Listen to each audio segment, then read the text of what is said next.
ეს შაბათი კვირა გავატარე მშობლიურ სურამხაში. შენ გენაცვალე, ავთო რა შვება, ჩემი ძმა კაცი. არ გინახავს სხვადასხვა. არ ასე კარგი მამაშვილობა აქვს. ეთყობა რომ იქ გაატარა, იქ 4 კაცის ზაკეთ 3-ზე მეტი ვერა.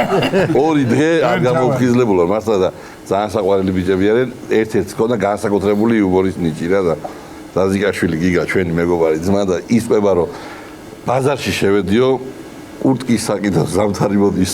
ხო და ხო იცი გამყიდველები შანსი არის რომ თვალი წაიგორდეს რაღაცას გაცვიაზებოდა რომ ხო შანსი არ არის და კურტკა მომეწონა და აი ის კურტკა თუ შეიძლება მაგრამ არ მინდა არა რატო და პატარა ჩას რა სლაპარაკო შეტაზიო შეკერინე გადმომიღო და აი ესე რომ წამოვაცო ჯერ ხელები ასე მაქვს და ვერ მომაქო ახლოს რა ბიჭო კურტკა არ მოგიგოსო კურტკა მიდი მეც ეკლა მეჭიდავები ამ კურტკას და როგორც იქნაო წამოვისიო ტაზე და ესე მაქვს ხელები კაი შტანგისტივით რა და როგორ მოგწონს ეს მეკითხებოდა რა ვიხე მე შემცვალ კარგიაო მე ხო და თუ კარგია ფული გადაიხადებო მოდი ჩაყავი ჯიბეში ხელი შენი და ვერ მიგე ფული ახლა ვერ მიქოდა შენ დაგზია